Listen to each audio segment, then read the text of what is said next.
Donc, à partir du moment qu'on peut voir qu'il n'y a pas de structure relationnelle quaternaire subsistante, et une démonstration de nos ouvrages passés. On s'est posé la question, mais est-ce qu'il peut y avoir une relation, et de quel type, qui soit autosubsistante? Eh bien, la réponse est à la fois simple et complexe, bien sûr. Oui, il y a une relation autosubsistante pensable, et elle est ternaire. Et c'est la seule qui soit pensable, et aucune logique ne s'applique à elle. Alors ça, la démonstration, je ne peux pas la faire maintenant, hein, mais elle est dans nos ouvrages. Vous avez les références facilement.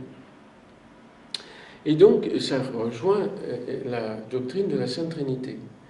Alors, parce que ce que nous voyons, c'est que les structures qui décrivent le monde créé, donc tout ce que nous voyons, l'univers, est quaternaire. Pourquoi? Ça vient d'une espèce de théorème très simple, c'est que toute totalité différenciée est quaternaire. La vraie différenciation. Or, ce que nous voyons, et c'était là une idée de départ, c'est que tout ce que nous voyons, donc tout ce que nous connaissons, est différencié. La connaissance se fait par contraste. Ça, c'est un constat de base, hein, que n'a pas fait Aristote. Parce que lui, il a pensé à l'image qu'on se forme des choses. On ne connaît pas, en se formant l'image des choses, alors est-ce qu'on modélise les choses en nous-mêmes? Il a fait une théorie de la connaissance à partir de là, et donc des choses qui sont constituées, il a parlé de la substance, etc. Nous partons de la relation, c'est-à-dire du fait que la connaissance, par contraste, c'est effectivement une relation.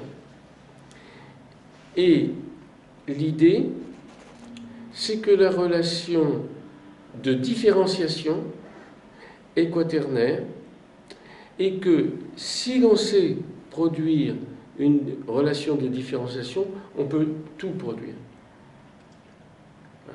Et donc, il suffit, si j'ose dire, que Dieu produise une relation de différenciation pour qu'apparaisse ceci, cela, c'est-à-dire des particules, et puis tout le jeu de l'espace-temps, et toute la création matérielle, et par là même d'ailleurs tout le reste, sauf que cette relation de différenciation ne va pas pouvoir faire apparaître ce qu'il faut instaurer dans le système, parce que tout n'est pas créable tel quel. Par exemple, il va falloir instaurer l'intelligence humaine. Là, c'est une instauration. Ce qui est l'étape absolument indescriptible, mais qu'on peut dire malgré tout, où un esprit humain, ou un esprit, a pu utiliser des formes logiques. La négation, justement, dont nous parlions tout à l'heure. À ce moment-là, lorsqu'un esprit est muni de la négation, donc de toutes les possibilités de développement ensuite du langage, alors il va pouvoir instituer une autorégulation.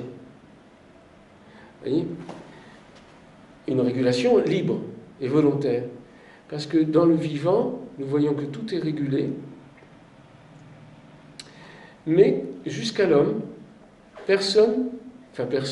aucun animal n'a la maîtrise de sa propre régulation.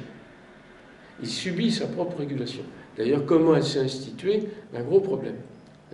Donc, on laisse ce problème de côté. Mais chez l'homme, il y a quelque chose de tout à fait spécifique. C'est qu'il est capable d'agir sur les régulations qui lui permettent de vivre. Et du coup, il est capable de faire des erreurs. Nous savons qu'il faut réguler notre température, c'est automatique, mais nous pouvons prendre la maîtrise de cette affaire. Nous savons qu'il faut respirer, etc. Mais nous pouvons prendre la maîtrise de ces choses et faire des erreurs graves, d'ailleurs, qui entraînent la mort, par exemple. Eh bien, l'apparition d'autorégulation suppose nécessairement l'instauration d'une intelligence et d'une volonté libre. Avant, non. Avant, ça suppose une intelligence extérieure au système. Mais en nous, on voit que l'intelligence régulatrice est interne.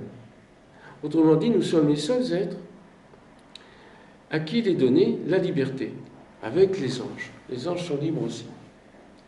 Et on le sait, d'ailleurs, par la révélation, parce que savoir réguler ces échanges, c'est ça la vie, on le voit puisqu'un ange s'adresse à quelqu'un et non pas à tout le monde. Si les anges, par exemple, les anges qui sont amenés à annoncer, par exemple, l'incarnation du Verbe, si les anges n'étaient pas capables de régulation, ils auraient annoncé ça, urbi et torbi, à tout le monde. L'inspiration serait tombée de façon indifférenciée. Or, le récit nous dit, et c'est très précieux, c'est que l'ange Gabriel s'adresse à Marie, et pas à la voisine. Donc, il sait adresser sa parole. Autrement dit, il régule ses échanges. Sinon, un message qui n'est pas régulé, la radio, c'est pas régulé, ça s'adresse à tout le monde. C'est pas vivant. Tandis que le message de l'ange, puisqu'il s'adresse à quelqu'un de précis, et en plus qui est capable de l'entendre, c'est régulé. Dieu régule ses échanges. Parce qu'il est libre, et donc il peut adresser un message à tel prophète plutôt qu'à tel autre. À tel moment de l'histoire plutôt qu'à tel autre. C'est la liberté, ça fait partie du gouvernement libre. Eh bien, il se trouve que l'homme est à l'image de Dieu à ce niveau-là, et c'est un don de Dieu, c'est que grâce aux structures logiques qui sous-tendent sa parole, il peut faire une régulation de ses échanges. Il peut s'adresser à quelqu'un de précis. Et de choisir sa relation. Je suis libre de dire ce que j'ai à dire maintenant. Et vous êtes libre de l'entendre, de le comprendre, de l'accepter, de le refuser. Donc, cette régulation est en notre main. Simplement, elle n'est pas entièrement autonome dans la mesure où il y a une défaillance dans notre système, qui a été une défaillance de logique d'ailleurs, qui est liée au péché originel. Ce qui fait que notre aperception du vrai, maintenant, est très difficile. Donc il faut s'y prendre, s'y reprendre, tâtonner, expérimenter, etc. Mais il reste la capacité d'adresser la parole et de la recevoir, et ça librement. Eh bien, ça nous donne une puissance de gouvernement qui est à l'image du gouvernement divin sur le monde. Mais ça ne veut pas dire que Dieu fasse n'importe quoi, qu'il soit une espèce de tyran arbitraire, que sa volonté soit une fantaisie. Tout est fait selon l'intelligence et la bonté. Donc, toute action de Dieu est bonne et intelligente. C'est un axiome de fond, sans lequel on ne comprend pas. Les nôtres, hélas, ne sont pas toutes intelligentes et bonnes. Alors, tout le problème, c'est d'y arriver, comme on disait tout à l'heure. Alors, la création ex nihilo, ça signifie une chose qu'on peut entreapercevoir, c'est que non seulement il n'y a pas besoin d'étapes préalables, il n'y a pas de chaos à mettre en ordre, ça c'est la pensée mythique grecque ou hindoue. L'idée de création, sans rien, c'est-à-dire pas une remise en ordre, c'est une inspiration qui a été donnée à Moïse, un prophète. C'est une affaire prophétique. Ça n'existe nulle part ailleurs. Aristote n'a pas l'idée de création. Il y a un Dieu qui ordonne le monde, mais il en fait partie d'une certaine façon. Or, la création ex nihilo, c'est de dire que Dieu ne fait pas partie du monde, qu'il en est le créateur et qu'il est libre. Libre dans son acte de créer, parce que sinon, s'il n'était pas libre de créer, ça voudrait, comme le monde est créé, nous sommes là pour le dire, ça se serait fait sans une décision intelligente et volontaire. Et donc, ça serait son émanation.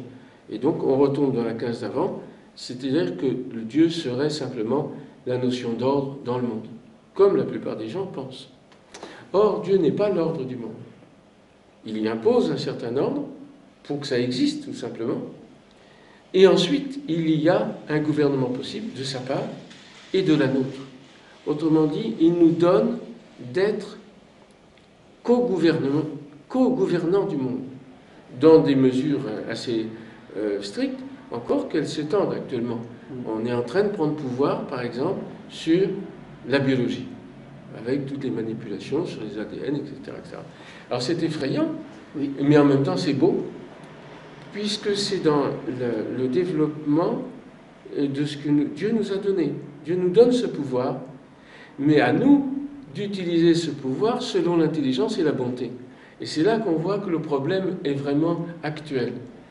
Est-ce que on va utiliser cette nouvelle puissance, dès qu'on a une connaissance, on a une nouvelle puissance, pour faire du bien ou du mal? Et le choix est de nouveau là. Dès qu'on a inventé un couteau, est-ce qu'on s'en sert pour découper la viande ou tuer le voisin? Mais c'est notre liberté. Eh bien, les manipulations génétiques, c'est la même chose. Mais ça nous effraie un peu plus, encore que tuer le voisin, c'est aussi une chose très mauvaise.